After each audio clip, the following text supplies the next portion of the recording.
Awesome. I think we're live. Looks like there's actually a little delay there. Stream is healthy. Okay. So I was reviewing February 2026 portfolio, and I had a huge drawdown February of last month, 2026.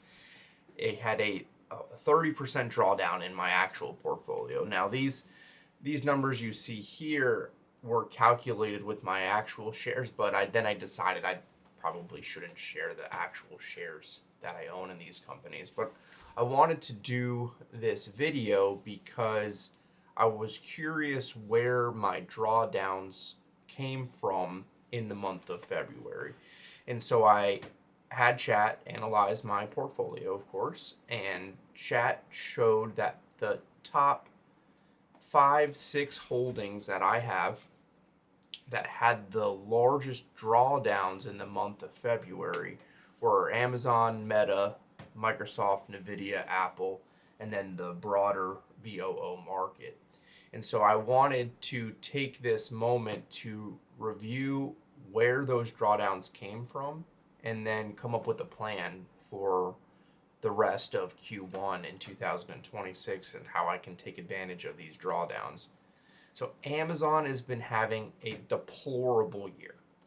It's deplorable. It's down almost 14% in the month of February, and this was pulled from chat, so admittedly I don't know if these numbers are accurate, but February to the beginning to the end of February, Amazon it just tanked, and that was attributable to about half. Because if we did the sum of these percent changes, you can see that if I bought at the February 2 close and sold on the February 27 close, which I didn't sell any of these, I'm still holding them, I would have lost 37% on those trades. Now, thankfully, I'm not a trader. I don't trade equities.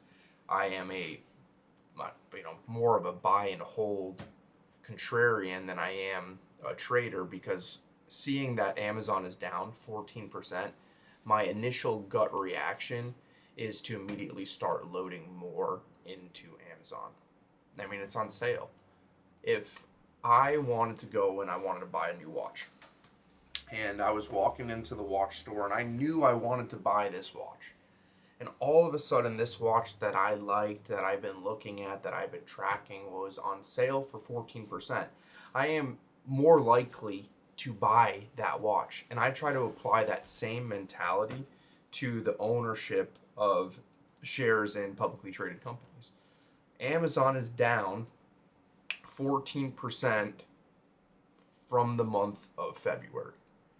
I can get Amazon on a 14% discount. Now, I should have chat create an obligatory, and I probably should have said this at the beginning, that none of this is financial advice. This is just my thoughts on my portfolio. Do your own research, put your own money and equity at risk, at your own risk. Hire, do whatever you need to do it yourself. None of this is financial advice. That being said, I am absolutely going to be buying more shares of Amazon, and I thought it would be fun to talk about what I would do with the theoretical $1,000. So let's say that I had $1,000 to invest in invest for the month of March. How would I allocate that $1,000 across these shares? Now, we already talked in previous videos that I DCA into the market. So every Wednesday, I buy VOO. I buy a certain amount of VOO every Wednesday.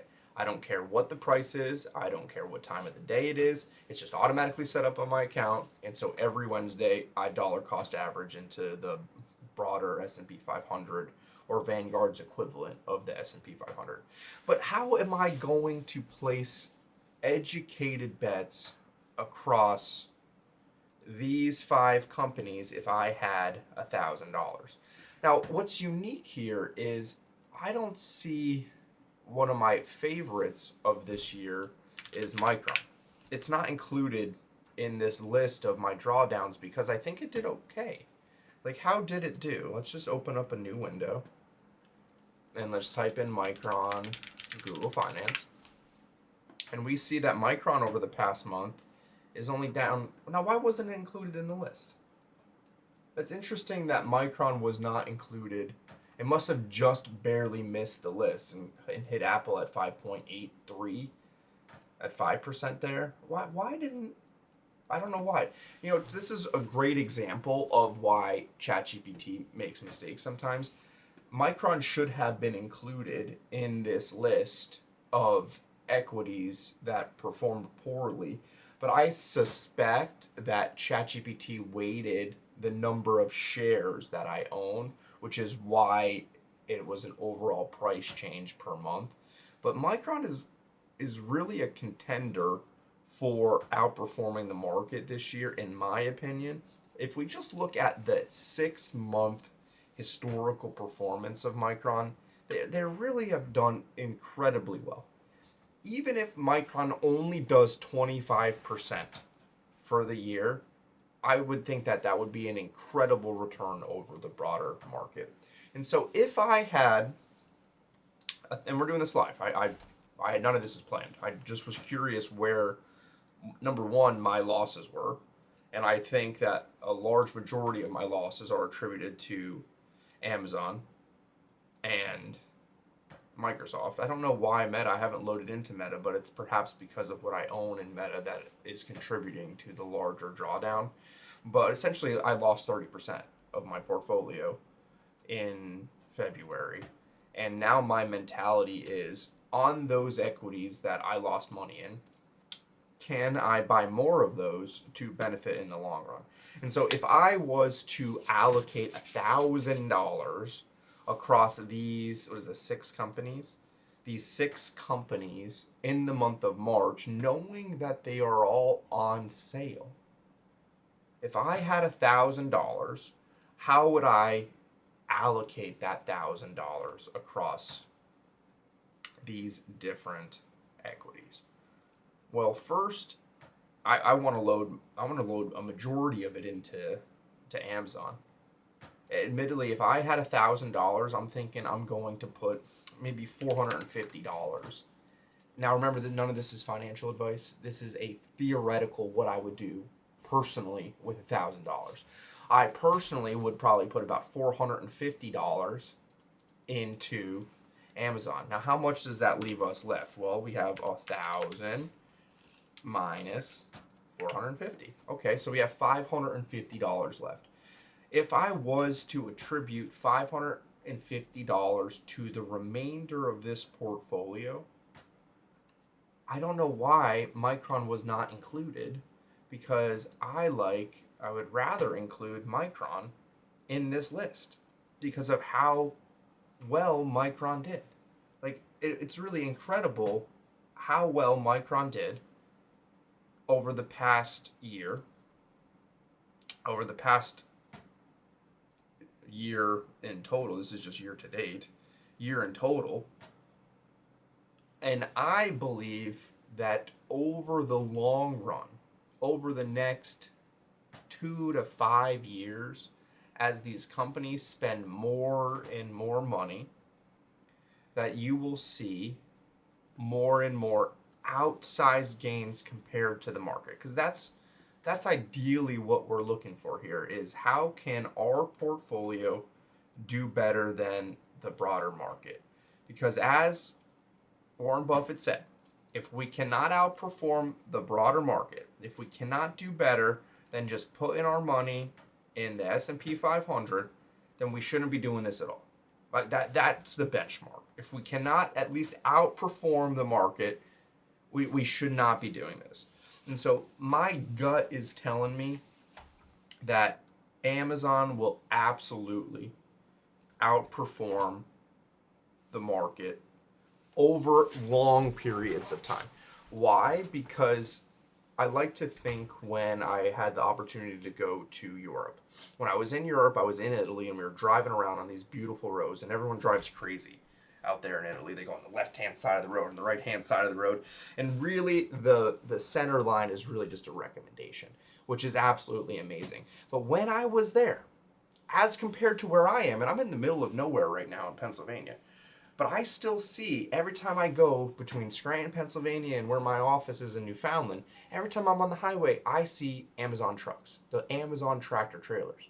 When I was in Italy, I didn't see any Amazon tractor trailers. One day they will be there, and I don't think the market is attributing enough future growth realistically to where Amazon is going to be.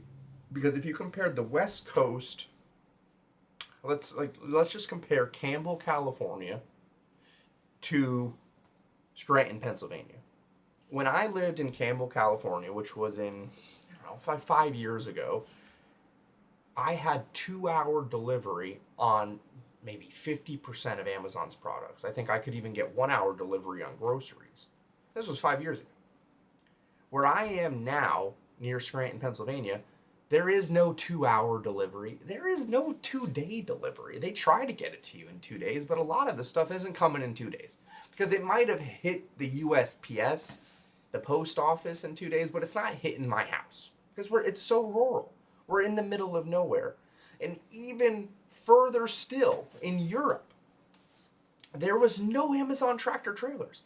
I think the whole time I was there, in Italy specifically, I think I passed one Amazon distribution center. And I was looking for them. I was trying to find the Amazon trucks because I'm invested. I'm heavily invested in Amazon. And I want to see them do well in the future. And that's why I would put, essentially this is 45%, right? If we do the percentage, I'm going to put 45% of my $1,000 into Amazon.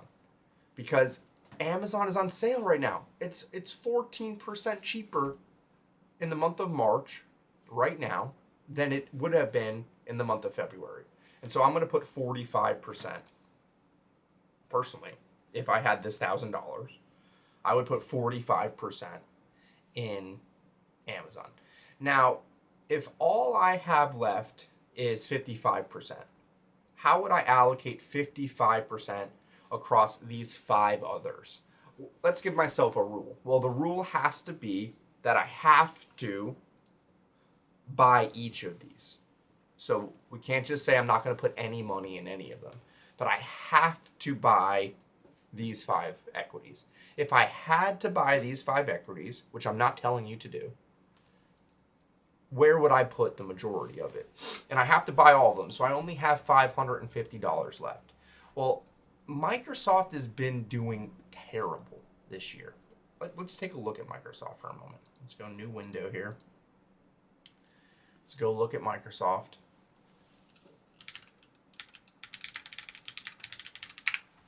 Thank God for autocorrect. Microsoft the past year is down 17.59%. Can you see that? Yeah, you can see that. Why? I don't know why Microsoft is performing so poorly. Part of my gut, without doing any research, is telling me that Microsoft is doing so poorly because they have yet to join the AI bandwagon. They are not doing as much as they potentially should be doing on AI. The news that I read in regards to Microsoft is that analysts are attributing Microsoft's vast spending on AI resources that they don't think they're going to recoup. It's like a $200 billion investment. But I really think I would put another 20%. So what is 20%? Another $200 into Microsoft if I had $1,000. The great thing about Microsoft is it pays a dividend. It's not going to be a great dividend, but it's going to pay you a dividend. Can you see that there? Nope, you cannot see that. Let me just put myself off the screen there a little bit so then you can see it. So it does pay almost a 1% dividend that pays quarterly. So essentially you're getting a quarterly dividend of 91%, of 0.91%. And remember, at least to me, the way I look at it is dividends are really your true sense of free money. You own this share of the company and you don't do anything, and they will pay you money because you held that share. That really is the closest thing you get to free money. in this world, because nothing really is truly free. You have to buy the share. You have to buy the full share to get the full 0.91%. Otherwise, I think it's pro rata. Otherwise, I don't even know if you get it, honestly. But I'm going to put another $200. So now we have $650 left. So let's just see how much we have left. Minus, can I just do it this range here? I don't know what that just did. Let's just get rid of all that. That doesn't make any sense here. Equals this, minus this, minus this, minus this, minus this, minus this, minus this. There's probably a better way. Yeah, I don't know how to do it. Anyway, so if we do this, minus this, minus this, we have $350 left. Where would I throw my $350 in this mix? Well, NVIDIA is striking me as the best next educated bet. So I would put $100 into NVIDIA, which gives us $250 left, right? Minus this. So now we have $250 left. If I had $250 left, I would probably put I'd probably actually go back and put $150 in NVIDIA, and then put $100 into Apple, and then do $50 here and $50 here. I really think that, this is how I do most of my investing. I know it's embarrassing. George, how did you come up with these numbers? How did you decide that you want to put 45% into Amazon in the month of March? How did you decide you want to put 20% into Microsoft in the month of March? Well, I didn't. This is just a theoretical example of how I would spend $1,000 if I had $1,000 to spend in the month of March. I'm telling you what I am going to do. I am going to absolutely be buying into these 6 equities over the month of March. And admittedly, I'll probably be doing it in these percentages. How much I buy, I don't know. I don't have $1,000 to invest right now. I would have to look at how much disposable cash that I have. But if I did have $1,000, this is how I would spend it over the month of March. Now remember, none of this is financial advice. Do your own research. You invest at your own risk. Investing is dangerous. Probably lose all your money. You should just put it under your mattress and have it just lose value because of inflation.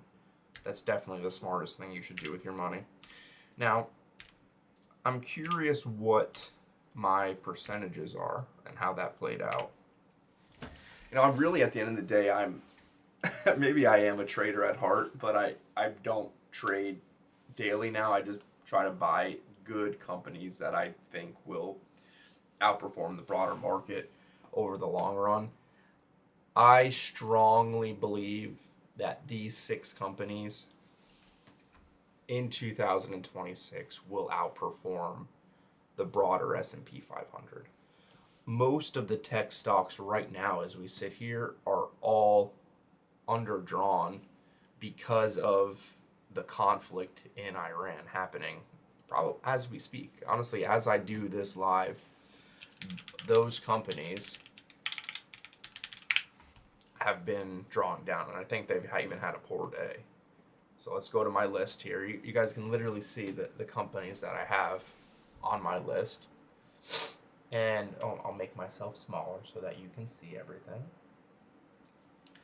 And if we see here the percentage change for the day, the companies that are defense oriented I've did phenomenal today. I mean, almost 15-20% today on those companies. And you can see that even NVIDIA and Microsoft have had a green day today. But a lot of the tech stocks have been performing poorly, especially Seagate, following this initial news cycle of the Iran conflict. And they call it Trump's Iran war. Just so you're all aware, the president is incapable, he is not allowed, and he cannot constitutionally declare war. That is not the powers vested with the president. The president can get into conflicts, but it is only Congress that can declare war. Remember that. Only Congress can declare war. Now, under what I think what are called authorizations of military use, authorizations of military is in AMFU, whatever it's called, an authorization of military use that authorizes the president to get into conflicts, to utilize the military as the commander-in-chief. But the commander-in-chief cannot declare war. Now, if Congress declares war against Iran, then the president can utilize, as the commander-in-chief, his armed forces to facilitate, warlike maneuvers. However, the fact that they call it the Iran War or Trump's Iran War is just verbiage to try to distract you from probably the Epstein files and everything else going on. But getting back to the point of how I would spend $1,000 if I had $1,000 in the month of March, and I'm not telling you to do this. I don't know how many times I need to say that, but I think it should be very clear that nothing I say is financial advice. But this is how I would allocate personally over the month of March. I wish, if I had more money to spend, I would spend more money, of course, across those companies. I think Microsoft is going to have a really tough year. They're going to struggle in 2026, but I think by 2030, you will see that Microsoft outperforms the S&P 500 over that 3 or 4 year period. NVIDIA is the leader right now in this AI news cycle we're dealing with. There are silos of news cycles, and right now this new hip 2026 news cycle is the equivalent of the dot-com bubble in the 2000s, is equivalent of the real estate market in 2008, 2009. There's always some type of cycle going on, and there will be winners. And for there to be winners, there needs to be losers. We cannot all win. We're not getting participation trophies when we are playing the market. And we just want to make educated bets to the best of our ability so that we could potentially outperform the benchmarks.